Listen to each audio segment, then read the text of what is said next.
Hello everyone, my name is Rohan, and I'm a teenager, and I've always had a big passion for meteorology. By no means am I educated thoroughly in meteorology. I don't have any certificates or any uh, like anything to show for, but I'm making this YouTube channel to express my love for weather. And in this YouTube channel, I'm going to have weather discussions, weather forecasts, weather predictions, basically on the short term and the long term, and just basically discussions of the pattern changes and events. And I got this idea from many other meteorologists on YouTube are doing the same thing, and I figured if I start doing this at an early age, it will help me build experience for when I grow up, when I'm actually making real forecasts that matter in the real world. And so yeah, this YouTube channel will be focused primarily on Central Virginia and the Mid-Atlantic states. However, for long-term pattern discussions, I will focus more on the Northeast, the Southeast, and basically parts of the United States east of the Mississippi River. But specific forecasts will be more emphasized in Central Virginia and the city of Richmond. So, this is my first video. I decided to make it interesting. It's going to be about a winter discussion. It's going to be a winter discussion for the year of 2017, 2018, the years of 2017, 2018. And by no means is this a winter forecast. It is way too early to start predicting for the winter. But I just thought it would be a little fun to make a discussion of what could happen and what it could mean for us. And so before I start that, I wanted to start off with the National Weather Service forecast for Tropical Depression Emily, which just recently formed. Just this morning, it was just an area of disturbance of some thunderstorms, and in a span of a few hours, it intensified into a tropical storm. Now it is over Florida, so it has weakened significantly. It is now a depression, and it is expected to then cross out through the Atlantic. It might kick up a few rough seas along Virginia Beach, the Outer Banks, and the coast of South Carolina. But in terms of rain, it shouldn't really make much of a difference. However, you might see a little bit of extra cloud cover near the Outer Banks. That really shouldn't make a difference anyways.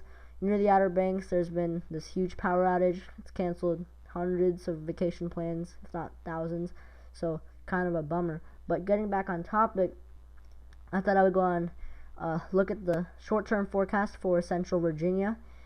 Bear with me here if I can find my location. So this is a GFS model, and if we go through for the next few days, we can see that the precipitation chances are relatively low, which is not a good thing because right now we are currently experiencing abnormally dry conditions in central portions of the state. We did see a few good soaking rains on Saturday, but it didn't really amount to anything, like probably less than half an inch. So we really do need some soaking rain. We need a good strong cold front to come through, give us a few big thunderstorms. However, it's just not looking likely. I feel like the next big chance of rain will be this Saturday, however, where we could see a pretty decent sized cold front coming through. And if we go to the NAM 3KM model, we can see that it only takes us up to Wednesday. And up until then, it's not picking up on any storms. Right here you have Tropical Depression Emily, or Tropical Storm Emily. Depends on if she intensifies or not. You can see that the NAM is taking it all the way out to sea. Interestingly, you can see it takes it a little close to South Carolina. I do not think this will happen. I think it will be just an offshore track. So good news for people there. But if we go to the temperatures, we can see that temperatures over the next few days shouldn't really be that hot. We're going to have high temperatures in the mid-80s, the upper 80s, nothing really too extreme. If you go to the National Weather Service's page, which I do not currently have open, for their 6 to 10 day temperature outlook, they've actually predicted high probabilities of below average temperatures in the central United States, which I thought was pretty interesting because it's not that often you see such high probabilities of seeing below average temperatures in the central United States. Well, now before I go off topic again, here is my winter discussion. So these are the current sea surface temperatures around the globe, or sea surface temperature anomalies, I should say. And as you can see, you have this big area of neutral waters right here, and then slightly below average waters and above average waters. So essentially neutral conditions. There's no El Nino, no La Nina, essentially ENSO conditions. Here you have cooling waters. This area is something to watch, because for the past 2 or 3 years it has been cooling steadily. We used to have a super positive 1 PDO right here, and it's been cooling steadily for the past few years, and right now we have a negative North Atlantic oscillation, which is pretty interesting. And if we look at the Nino 3.4 index, you can see that we just recently took a pretty sharp dive into the negative ENSO conditions. Still, it is in the threshold of neutral conditions, and it's now been rebounding slightly. So just up and down. I think the best probability this winter, as you can see from this graph right here, is neutral conditions. And this 3.4 index stands for this area in the waters west of South America. This is where it is predicting its or observing its temperature anomalies, I should say. So right here you have the model plume for ENSO predictions. This forecast is from mid-July, so pretty recent actually. And as you can see, most of the models, the average of the models, is taking it below the 0.5 Celsius line. So that would indicate that we would see neutral or ENSO conditions this year. And so I picked out a few analog years just for the fun of it. My first analog year is 1990 to 1991. This was a very interesting winter, as you can see. Essentially, east of the Mississippi River, you had well above average temperatures, and west of it, you had average to below average to even record below average temperatures in eastern Utah. Now, if we look at my next anomaly, this is again 1990 to 1991. I picked another anomaly out. I picked out 2004 to 2005 and 2014 to 2015, and yeah, I think all of these are 1990 to 1991. That is interesting.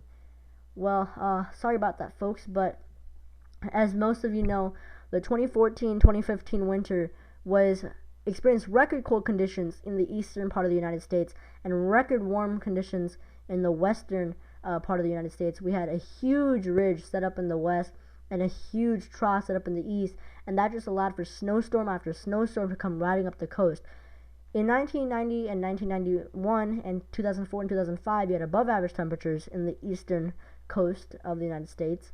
And so that's interesting, because I think 2014, 2015 is the best analog year just for the ENSO conditions. This is not accounting for the NAO, the PDO, the PNA. Those things are all very short term, so it is impossible to get a correct analog year this far out. This is just based on the ENSO conditions. I just thought it would be interesting to see what comes out of this.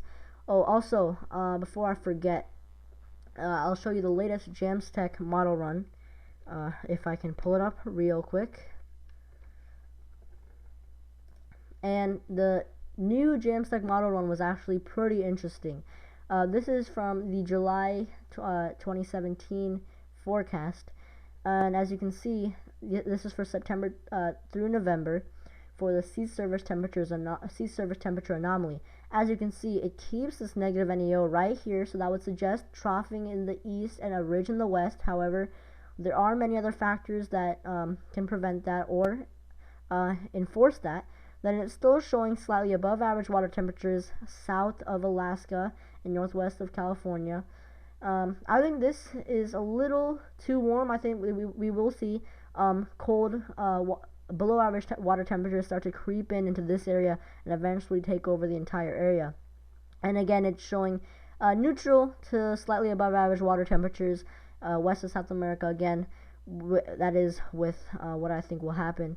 If we now switch to December through February for this winter, you can see it really pumps up the NAO to a strong negative NAO, keeps conditions mostly neutral here, and still has that slightly positive PDO, which is quite interesting, because these conditions would really favor a cold winter in the east and a warm winter in the west. So now if I go to the surface air temperature anomaly, you can see that it's predicting a very cold winter in Eastern Europe and a very cold winter in the southeastern United States. By no means is this a forecast or indicator of what will happen this winter. I remember last year the Jamstack model was predicting record cold temperatures for the eastern U.S. and then it ended up being one of the warmest winters on record for that area. All we got in central Virginia was one snowstorm. It was a good snowstorm. We had a good 7-8 inches of snow, but it really wasn't all too. That was the only snowstorm of the year, actually, the major snowstorm. So it was pretty sad. But interestingly, that winter was one of the warmest. We had record-breaking temperatures. Just overall, a very wet winter. Now, this latest Jamstack model run is forecasting below average temperatures in the southeastern portions of the United States. So that essentially concludes my winter forecast discussion. Hope you enjoyed this video. I look forward to uploading more videos in the future. I will probably make more videos on the weather forecast for our area, long-term pattern discussions, stuff like that. I hope you enjoyed, and make sure to hit that subscribe button. Thank you. See you next time.